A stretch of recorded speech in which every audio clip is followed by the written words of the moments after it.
these researchers discovered something incredible. In an environment steeped in discrimination, the issue wasn't how the rest of the world was looking at the black community, but instead how young black boys and girls began to look at themselves. So they discovered what was termed as internalized oppression. Now, this story and learning about this struck a chord with me. I'm the author of Noor Kids. Many of you may have heard of Noor Kids before, but what you probably don't know is that growing up in Minneapolis, Minnesota, I went through a great deal of challenges. I remember, for example, when I was in middle school, there was a point in time when I wanted to fit in because kids were teasing me, and I started telling my mom to pick me up 15 minutes after my baseball games were finished because I didn't want anyone to see my mom. I didn't want anyone to see her wearing hijab. I just wanted to fit in. Now, in 2016, when my wife and I were here in the Bay Area doing our masters, we wanted to investigate this. We wanted to understand what is the impact in 2016. 2016 was a very unique climate. There was a lot of things happening then. But we wanted to understand how young 5 to 9-year-old Muslim boys and girls were internalizing their identity. And so we devised a very interesting piece of research. There were 3 parts to this research. One part of the research was an in-depth interview. It was about 30 minutes long when we would interview 5 to 9-year-old Muslim boys and girls, and we'd share statements with them, and they'd say yes, no, maybe, or I don't know. Statements like, I am a Muslim. I am an American. Muslims are good people. Americans are good people. Muslims can be Americans. Americans can be Muslim, so on and so forth. We would also give them a performance task, where we would ask them to ascribe characteristics to 2 different people. There was a woman version of this and also a male version of this. This one's a little bit more dramatic, that's why I'm sharing it. But we would ask the children to point towards which person has a lot of friends, which person belongs in her neighborhood, which person is good at sports, which person is smart. Now, if you look closely at this, what you'll see is they're both actually the same photo. One is a person wearing hijab, one is a person who's not wearing hijab. Now, we did this research not just in the San Francisco Bay Area. We actually replicated it across 5 major cities in the United States of America. And we picked these cities on purpose to try to get a little bit of diversity. We did it in Los Angeles.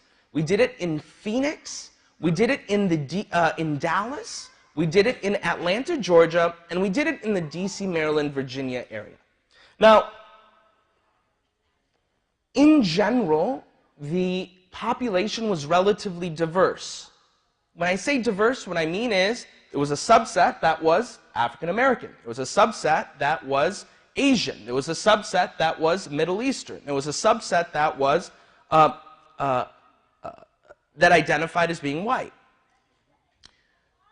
Additionally, there was diversity in terms of whether children were first and second generation in terms of as American. And we can, inshallah, talk about some of this in Q&A as there's discussions about it. But I want to share with you the top line headlines from that research. What we discovered was that 1 in 3 of these Muslim boys and girls, oh, by the way, one other thing, pause. We were thoughtful about finding diversity, specifically with respect to schooling. About half of the sample went to full-time public school, but attended a weekend Islamic school. About half of the population went to a full-time Islamic school, or they were homeschooled. Okay, so that was built into the setting. We can talk about some of those nuances as well in the discussion. But headlines. 1 in 3 of these kids responded that they did not want others to know that they are Muslim. 15%, about 1 in 6, responded that sometimes they pretend not to be Muslim. So Amina, who's 5, she says something. The kids in public school, they don't know that I'm Muslim, and I don't want them to know. So at 5, this child is articulating this feeling of, hey, look, I don't want these children to know, because she believes that there is a negative perception of that. 1 in 2 responded that they didn't know whether they can be both Muslim and American, as if there was a conflict. By being Muslim, maybe they couldn't be American, or Americans maybe can't be Muslim. Serena, who's 9, she said some Americans, they don't like Muslims. They say like, oh, you can't eat here, you can't do things because you're not American, you're a Muslim, and you're a terrorist. They say that maybe. I want to pause real quick for a moment.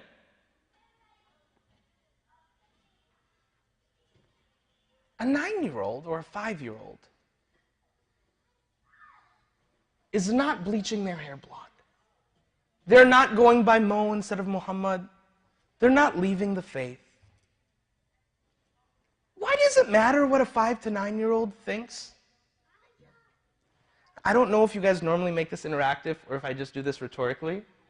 But truthfully, like, who cares what a 5 to 9-year-old thinks? Why does it matter if a 5 to 9-year-old is articulating these attitudes? You guys, we can't all participate at the same time. That will be a problem. Yes, why does it matter what a 5 to 9-year-old thinks?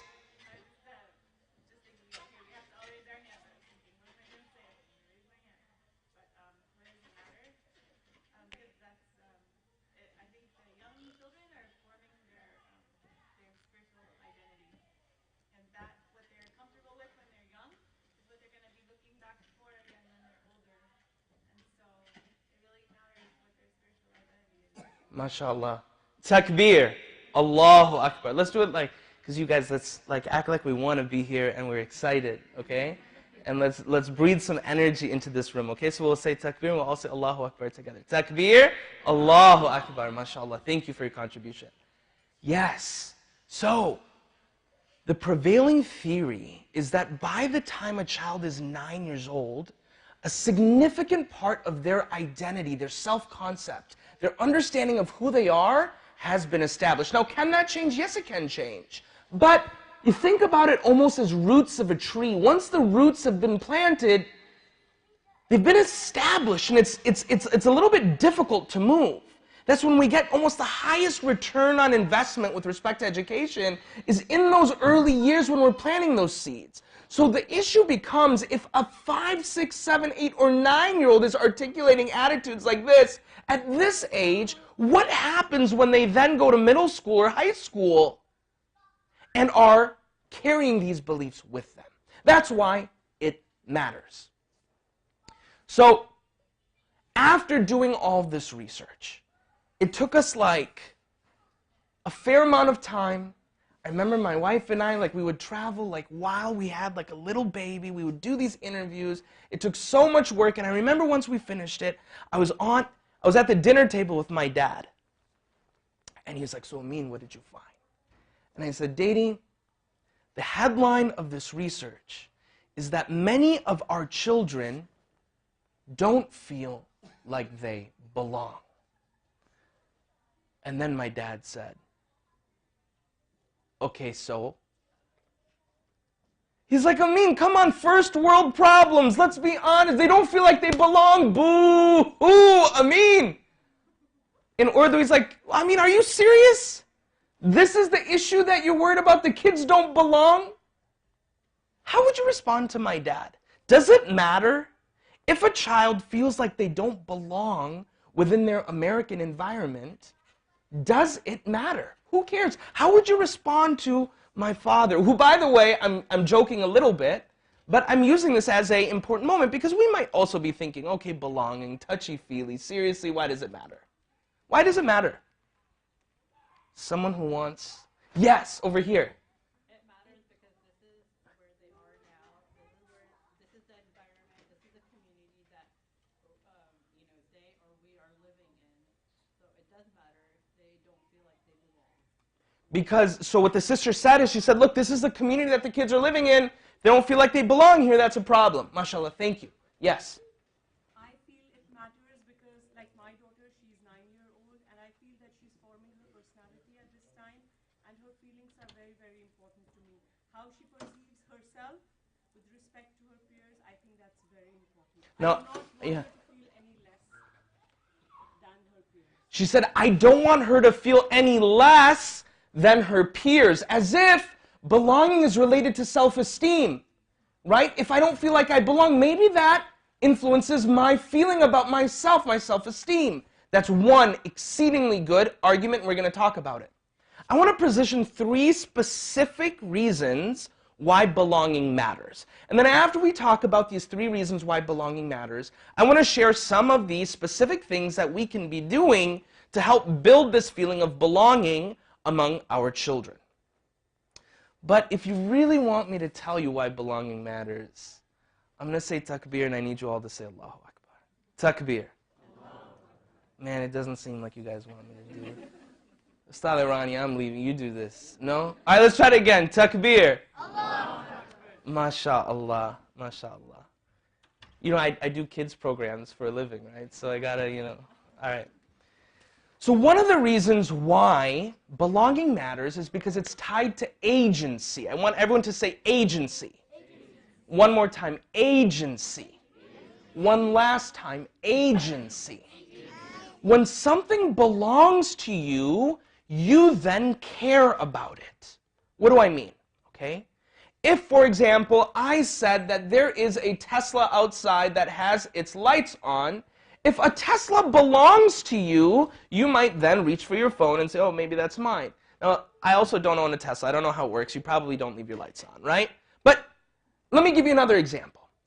When I go to a masjid, for the people who come to the masjid all the time, and they feel like this masjid belongs to me, when the program is over, they feel compelled to help clean up. They'll say, oh, let me grab the seats, let me put them where they belong. Let's fold up the things. Because when something belongs to you, you then care about it. You feel like it is your responsibility. Are you following? Similarly, if our children don't feel like they belong within their community, they don't feel like they have a responsibility over it. The issues of their city, whether they be homelessness, whether they be issues of the environment, whether they be issues of pollution, they think to themselves, oh, they don't belong, I don't have responsibility over it because this community doesn't belong to me. One way you can talk about this in layman's term is being kind of a second-class citizen. This feeling of like, oh, I don't get all of the privileges of being like, a citizen of the city of Pleasanton or something like that. I'm just here, I'm transient. This isn't mine. Of course, we don't want that. We want our children to help build a better world. And if we want them to be actively involved in their communities, they have to feel like their communities belong to them. So one of the reasons why belonging matters is because of agency. A second reason why belonging matters is because of what's called antisocial behavior. I want you to say it after me. It's long. Antisocial behavior. One more time. Antisocial behavior. One last time. Antisocial behavior. When I say that, what I mean is, when someone doesn't feel like they belong, it can often lead to 2 different consequences. One is assimilation, and one is resistance. When I say assimilation, it's similar to that experience that I articulated before. Remember the one when I was talking about baseball? About how, for example, my mom, I would tell her to pick me up 15 minutes after my baseball games were finished because I didn't want anyone to know that I was a Muslim. This could be someone saying, oh, hey, my name's Mo instead of Muhammad. Or someone like bleaching their hair blonde. Okay? I mean, not to say you can. There's nothing, there's different rationale why people do different things. Okay? But this assimilation is not ideal because we want our kids to feel comfortable in their own skin. We don't want them to feel like they have to be someone who they are not. A second reason why it matters is because of resistance. The opposite side of the coin is when someone doesn't feel like they belong, they begin to kind of dig their heels into an opposition against the majority, okay? And this is something that we observed, in extremes, okay? So for example, when we were doing this study and we went to Phoenix, we heard about an unfortunate situation that happened. There was a masjid. Now, Phoenix was very unique. There was a point in time when a masjid in Phoenix had armed protesters who brought machine guns, and they surrounded the masjid. Now, this is actually the funny part of this. Let me tell you the funny part of the story. These people knew such little bit about Islam. They came to the masjid on a Sunday, and they surrounded the masjid, and they were like holding these guns, and they're like, yeah, we're going to get these Muslims. And like no one showed up. And they're like, what's going on here? And they're like, crickets, there's like tumbleweed. And then like someone went on Wikipedia, and they're like, oh, they come on Fridays. Oh, we didn't even know. So anyways, they come on Friday, they have this situation. This was a big deal. This was a big deal, okay? And imagine you're a young child at this point in time. You see this, okay? Now, alhamdulillah, by the way, the good news, the amount of support, yes, on Friday this happened, but on Sunday of that same week, there were so many interfaith allies that came into the masjid that there was no space. There was literally standing room only, right? So I share that to say that this, what I described, is not normal. Like this is, these are, extreme people with extreme points of views who treated these people this way, and this is not common. But regardless, there was a 13-year-old boy who, in Phoenix, at this predominantly Pakistani masjid, where this occurred, afterwards there was an event where people were depicting our Holy Prophet, peace and blessings be on him, in a very negative way, and he thought, you know what, I'm going to give them what they have coming. That, of course, is not ideal. That is not a situation we want any of our kids to be in, right? But this is a result of, it stems from a feeling of belonging, okay? So, I said belonging matters, one, because of agency. Number two, I said it matters because of antisocial behavior, which can be assimilation. It can also be resistance. We don't want our children to feel like they have to force themselves to be in one of these things. We just want them to feel comfortable in their own skin. A third reason why belonging matters is because of what our sister said earlier. Self-esteem, right? We want our children to have a positive feeling about who they are. We don't want to feel like they're lesser than other people or that they have to change who they are such that they can fit in or feel like they belong. Okay, pause. As I'm talking about this, among us, there's at least a couple of people in the back of their mind who are thinking, but Brother Amin, do we really want to belong as Americans? What has America done? America has participated in some grave crimes. Crimes against some Muslim countries. Do we want our kids to be American? And what's unique is we actually found this in the research. We found with statistical significance that Arab children had less favorable attitudes towards America, Americans, and being American than any other ethnic group. The rationale is simple. Because they see, and Pakistani children are much better than Arab children. I'm kidding, that was a joke. No one laughed. That didn't land. Okay, that was not the point. It didn't land. Okay. The reason why was because of American foreign policy. When we asked these children, why did they articulate these attitudes? They said, how can I love being American? Look at what they did to my people in Lebanon. Look at what they did to my people in Iraq. Look at what they did to my people in Palestine. So on and so forth. This was actually something that we observed within the data, that these children that came from countries that had American foreign intervention, they had less favorable attitudes. But we have to understand for a moment, when we say that we belong as an American, what does that really mean? Does that mean that I'm co-signing every action that every American has done? When I say that, yes, I'm an American, does that mean that I co-sign every action that every American does and says, yes? And by the way, if I say that I am American, does that mean that I can no longer be Pakistani, like it's citizenship? Like, oh, you're American, you can't be Pakistani anymore? Absolutely not. This is a very important piece of the discussion. But I don't think you guys are ready for it. Just kidding. All right.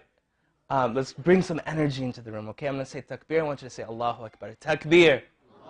One more time. Takbir. One last time. And you guys, you can feel like you say it loudly, okay? Takbir. Allahu Akbar. MashaAllah. So sometimes we think about identity and these various facets of our identity as being mutually exclusive. Or I can be Muslim, or I can be American. I can be American, or I can be Pakistani. Sometimes in our mind we think about it this way. My kids are Pakistani, they're not American, you know? But that's just not the way it works. Our heart is big enough where identity is intersectional. It's not mutually exclusive. I can be Muslim, and I can be American, and I can be Pakistani, and I can be a father, and I can be a son, and I can be a brother, and I can be a Minnesota Vikings fan, and I can be an athlete, and I can be and. Do you see that? We need not make this artificial choice to say, I can only be this. No, I can be both, number one.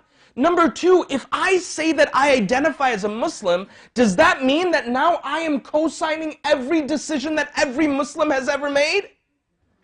Absolutely not, right? And in the same way, if I identify as being American, that doesn't mean that I co-sign every decision that every American makes. It simply means that this is an environment within which I feel like I have responsibility. This is an environment within which I feel like I belong.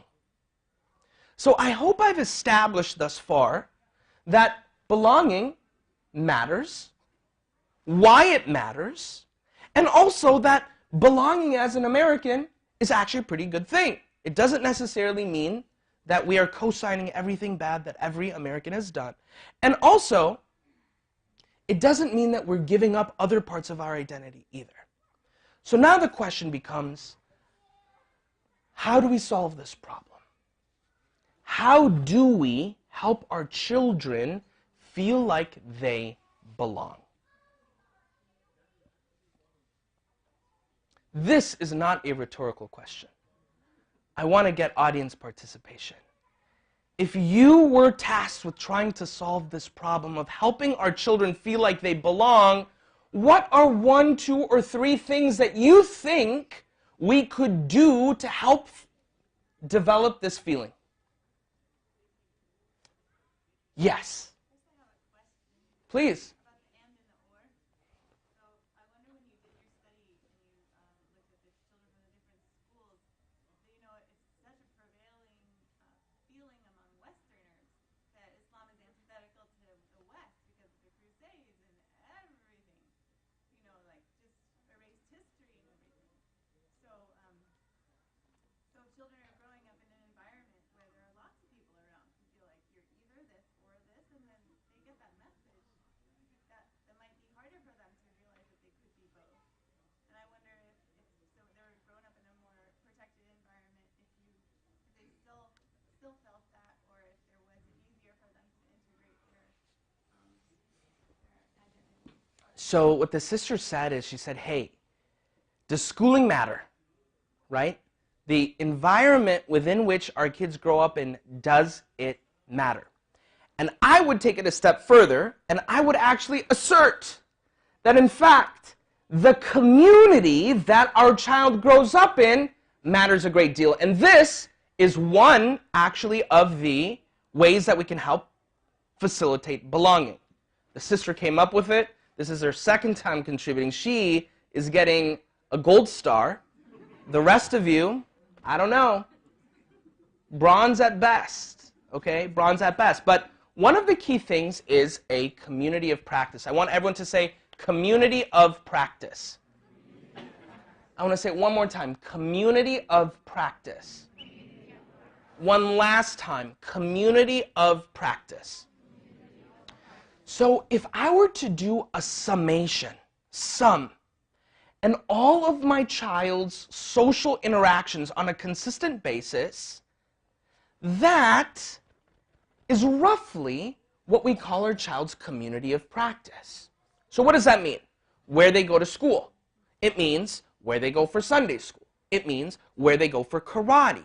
It means where they go for hifz. It means where do they go for soccer. It means who comes over on Friday and Saturday nights. If I were to sum all of these various things together, it makes my child's community of practice. And what we know is that as parents, we can be extraordinarily strategic in designing the community of practice that our children are growing up in to help stimulate belonging. So how do we design it?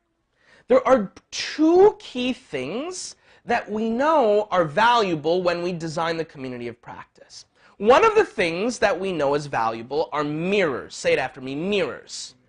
Now, when I say mirrors, I don't literally mean like a mirror that you're able to look at. When I say mirror, what I mean is a community within which when my child comes, they see other individuals who kind of mirror their identity. Okay? They mirror that. So what does that mean? That could mean, for example, going to a full-time Islamic school, or it might mean being actively involved in the masjid, or it might mean having a close circle of Muslim friends where my child might see some people who share this part of their identity. Pause. Note, asterisk, in this conversation, I'm specifically talking about Muslim identity, right? There's other types of identity, racial identity, ethnic identity, socioeconomic status, so on and so forth, right? But I'm specifically talking about Muslim identity. So number one, we want to cultivate our community of practice, be diligent, thoughtful about crafting it such that there are mirrors. But it is also valuable to have windows. I want everyone to say windows. Now, when I say windows, I don't just literally mean windows that, bring in the breeze. I mean windows into people who are also not Muslim. And me interacting in those spaces and feeling comfortable in my own skin. Okay? So how does that practically manifest themselves? It could mean my child is part of a homeschool co-op within which they are with other Muslim families. But we're in karate, and karate is in the city of Pleasanton where there is other people who may not be Muslim. That is, for example, cultivating my community of practice such that there are mirrors and also windows. Now, there's other things that we know here that, like, generally speaking, if my child is in environments, now this is like not study, this is like educational theory. If my child is in an environment where there is a greater level of diversity, that generally is a good thing because a child feels less like those differences are less salient in an environment. So for example, I grew up in Maple Grove, Minnesota. A sea of gorilog, that means white people. And I was the only brown guy who stuck out like a sore thumb, right? Now, if I was in an environment that was diverse, and now I'm Muslim, my differences are not as salient. Do you see that? So that's also part of that community of practice and being thoughtful about it. We can talk in greater detail about specifically what our research showed about Islamic schools, but I don't want that to be the point of the discussion. So one of the things we talked about was community of practice. What is the second thing that might be valuable? Yes? Led by the example, like you should feel proud being American, being a Muslim, and being a Pakistani also. Lead by example. What is your name? Javed. Javed. Okay, I'm going to say takbir. Everyone do Allahu Akbar for Javed. Takbir. So I want to first, before I talk about this head on, I want to talk about this, which is similar. This is the idea of role models. I want everyone to say role models. Say it again, role models. One last time, role models. Thank you. So, the most basic way that each of us have learned, actually like the pedagogy that we learn faith, like how Allah subhanahu wa ta'ala teaches us, is through role models. Allah subhanahu wa ta'ala sent us prophets, prophets that were not angels, prophets that were human beings, such that we could see these human beings and attempt to emulate them. Think to ourselves, Allahu Akbar, I want to be like him, or I want to be like her. This is natural, this is ingrained within us. We look to role models as a source of learning. Similarly, for our children, having access to role models that help showcase what does this integration look like? What does it look like to practice Islam in America and be unapologetic about it is valuable. Now, oftentimes we think about these role models in two forms. One is what's called an aspirational role model. The second is what's called a relational role model. An aspirational role model is someone who they see, maybe never someone who they've never met. Could be like Ibtihaj Muhammad, right? A fencer who's a Muslim woman, right? Or it could be, you know, Salman Khan, you know, the one who made Khan Academy. I'm happy I qualified that. The Pakistanis and Indians love that joke. Everyone else was like, I don't get it. Because there's another actor named Salman Khan. He might not be the best role model. Okay, we'll move on. So that is what's called an aspirational role model, okay? There's value in that. Then there's a relational role model. That's someone that our child is able to touch, feel, and see. It could be a teacher. It could be a Boy Scout or Girl Scout troop leader. It could be their teacher in Sunday school, okay? Both of these role models are very valuable, and as parents, we can seek to try to provide them to us. Finally, there's a third thing. Now, there's more than that. I'm simplifying. I want to talk about three things: community practice, role models, and the third thing is what Brother Jawad said. Now, I'm going to share you something in the research, but before I share it, I need you to promise that you do not throw tomatoes at me. Does anyone have tomatoes in their bags? No. Don't throw them at me if you have them. And before you cast judgment on me and everything I've said, allow me to explain this as well. Here's what we found with statistical significance in the study. We found that children whose mother wears hijab, those children demonstrated more confidence in their identity than those whose mothers do not wear hijab. Now hold on, pause. A simplistic look at this will say, oh, well, if all the women wear hijab, then that's going to solve our problems. That is not the point here. The point here is something different. Think about this. A mother's decision that literally has nothing to do with the child. It has absolutely nothing to do with the child. Empirically has an association with how a child feels about himself or herself. Now, hijab is one very easy question we can ask in an interview. But think about the thousands of decisions that we as parents make on a daily basis. Do I myself as a father, or do I myself as a mother, do I exhibit the identity that I wish my child has? Do I exhibit the relationship with prayer or the Quran or with akhlaq? Do I observe that character? The single most important variable that impacts a child's understanding of who they are, it is not living in California. Sorry. It is not where they go to school.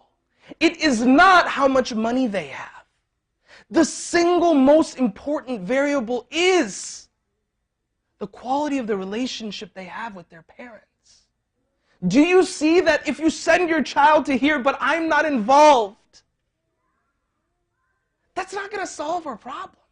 Now, I want to articulate this with an example, okay? I talked about my father before, and I share this example not in any way to demean my father, but I use this as an example. May Allah bless my father. I remember when I was a kid in Minnesota, we would go on road trips. And when we were going on road trips, I've already established that I'm Pakistani because, flights are very expensive, okay? So when we would go on road trips, a time would come when it would be time to perform prayer. And so we would go to the rest stop.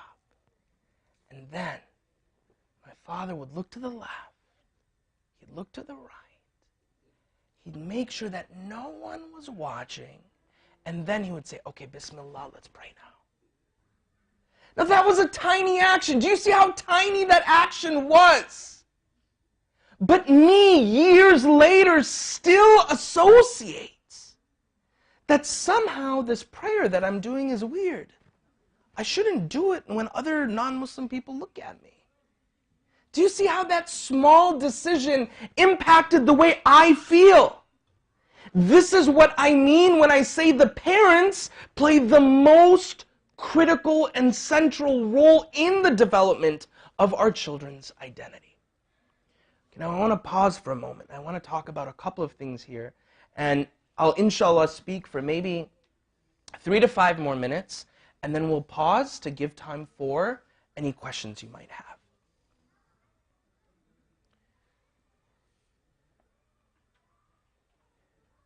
We must realize,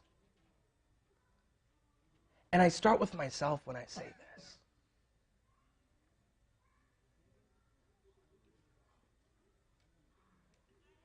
our kids are getting older.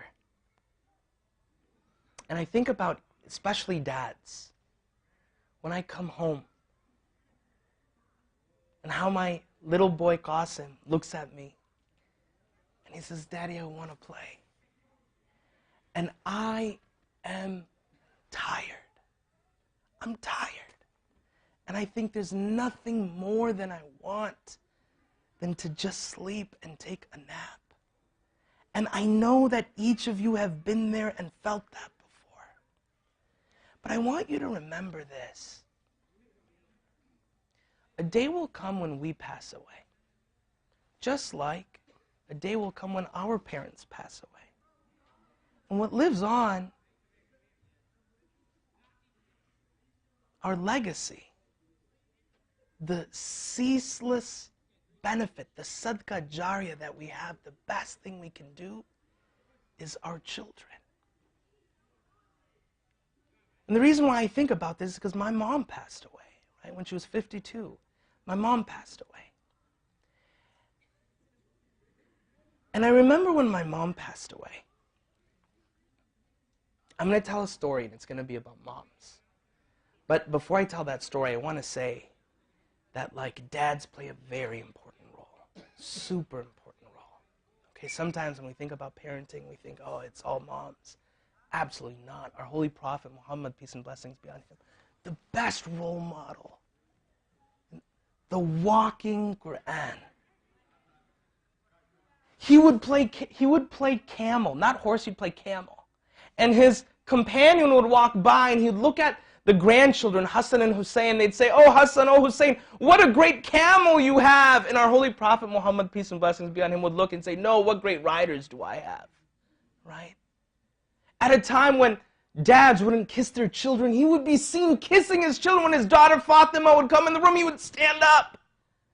Okay? When my mom passed away, my dad told a story, and it's my favorite story. He said, once upon a time there was a king, and that king wanted to find the person in his kingdom who had done the most good. And for that person, he would give his crown and his entire kingdom. So one by one, each person came and they said, "Oh, look, this is what I've done." And there were 3 finalists. First person was a doctor. She said, "Look, I'm a doctor. I've healed so many people. I've created these medications. I've researched these vaccines." And when she finishes, everyone gives her a round of applause. And there's one person at the front, an older woman. She was smiling bigger than everyone, and she was clapping harder than everyone. And then the person goes off. Then a second person comes on. It's an engineer. And the engineer says, "Look at these bridges that I've made. They've connected our society together. They're amazing." And again, everyone gives this person a round of applause. And again, there's this old woman who's clapping harder than everyone else, smiling bigger than everyone else. Finally, there's a third person, a teacher. And the teacher says, "Look, I have done so much for teaching our society." And again, everyone gives the teacher a round of applause. And there's this woman who is clapping harder and smiling bigger. Now, the king has a tough decision. He goes into his quarters and he thinks, how am I going to pick? The doctor, the engineer, the teacher? How should I pick? He thinks, maybe I'll ask that old woman who is clapping so loud, smiling so big, maybe she has an idea. So he invites her. He says, "Oh woman, who should I give my kingdom to?" And the woman says, oh, king, I can't pick. I can't pick. The kingdom says, what are you talking about? What do you mean you can't pick? The person who you pick is going to inherit my entire kingdom. Why can't you pick? And the old woman says, no, king, I honestly can't pick.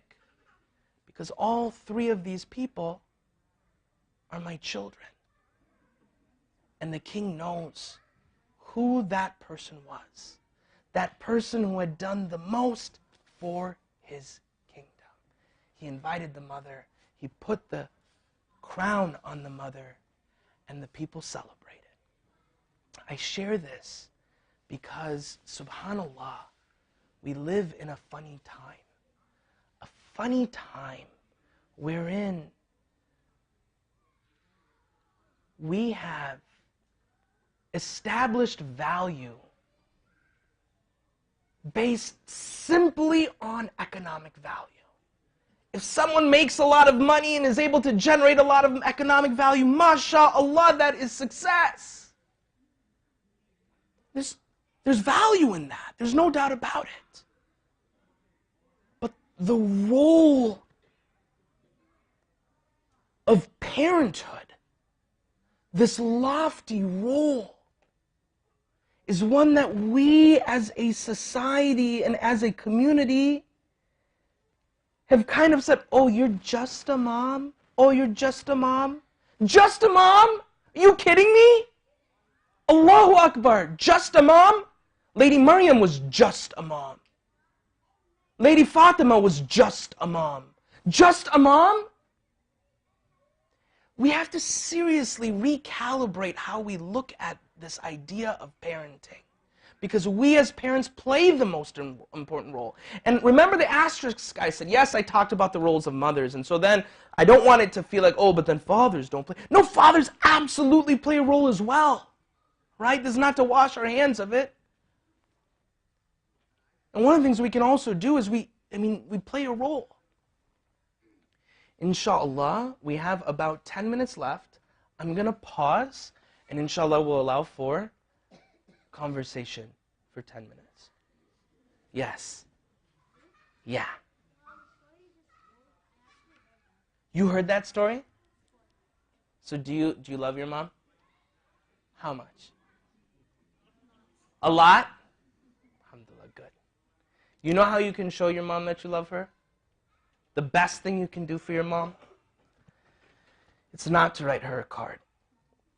It's also not to get her a flower. It's also not to get her a trophy. The best gift you can give your mom is to be a living trophy, to be the best version of yourself. And inshallah, by doing that, it will be something your mom will love. And inshallah, we all pray that you're able to do that. Everyone say Amin.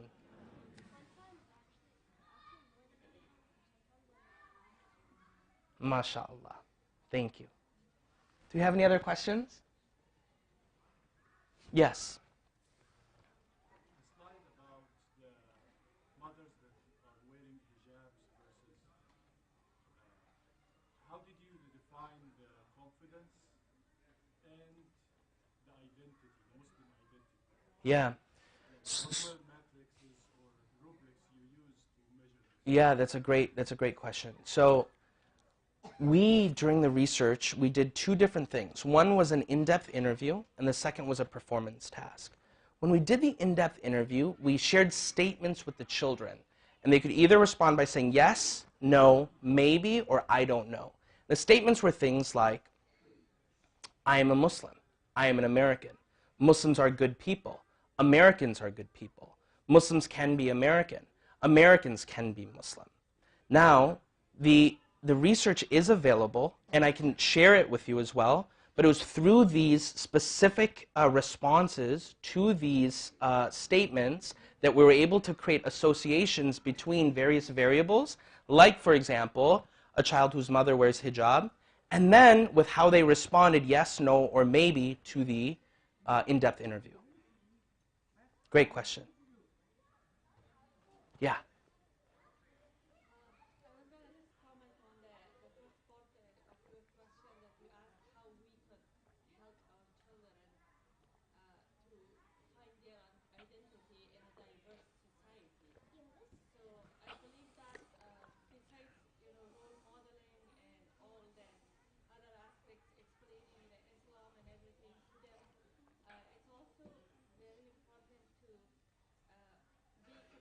communicated with our children and approach them on daily basis.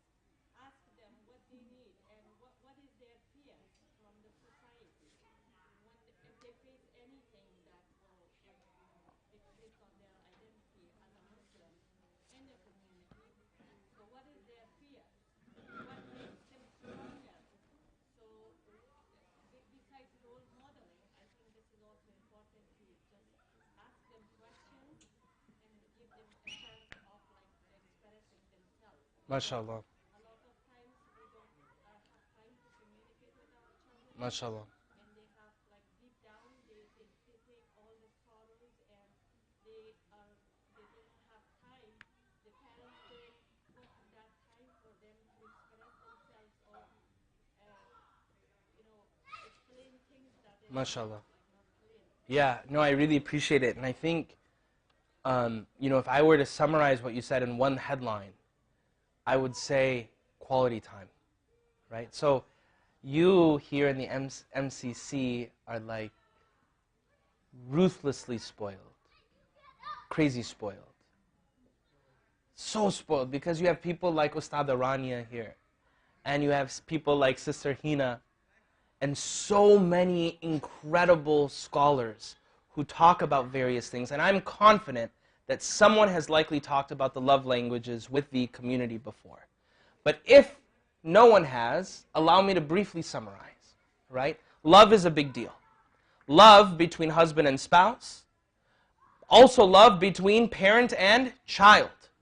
Now, the key thing about love to know is that in the same way that we speak languages, love also has languages.